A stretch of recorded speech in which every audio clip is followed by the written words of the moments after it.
Hello, and welcome to our CS230 project presentation. Today, we will discuss our work on applying convolutional neural networks on images of plant leaves to detect diseases in food crops.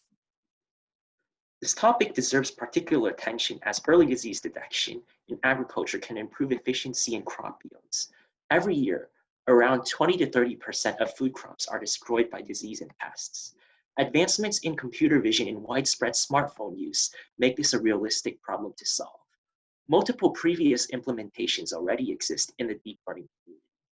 The goal of this work is to compare some different implementations, their advantages and drawbacks. In this study, we compared the performance of three different approaches. As a baseline, a custom CNN was created. Next, we implemented an AlexNet model, an influential CNN architecture common for many different classification tasks, and trained it from scratch. Finally, we applied transfer learning to AlexNet using weights trained from the ImageNet dataset. A common starter dataset for this problem is the Plant Village dataset.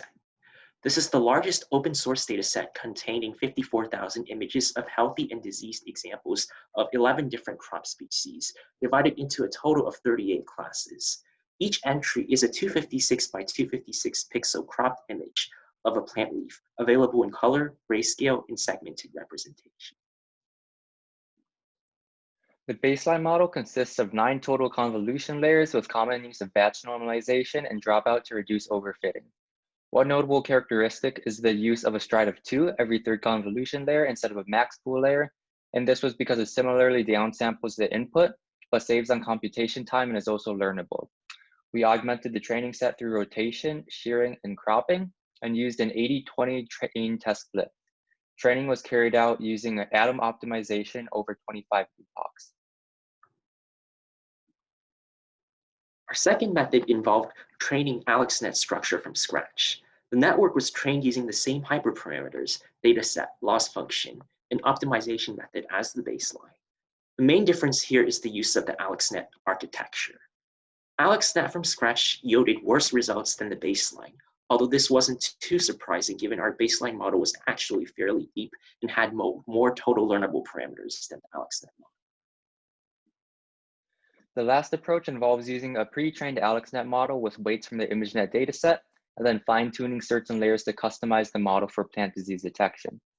In 3 different trials, we first froze the first 2 convolution blocks, and then all the convolution blocks, and then every layer except the output layer.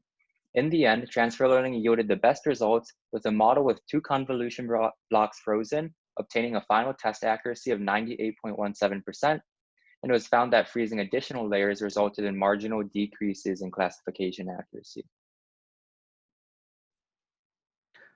Finally, we compared the results from our 3 different approaches to building the plant disease classifier. We conclude that transfer learning is the most ideal implementation. It should be noted that the current state-of-the-art classifier is VGGNet, which exceeds a 99% classification accuracy. However, VGGNet is much deeper and has more than twice the amount of learnable parameters as AlexNet. So for plant disease classification, where smartphone use is likely, it may not be worth the effort to train a much more complex and computationally expensive models just to achieve about a 1% bump in accuracy.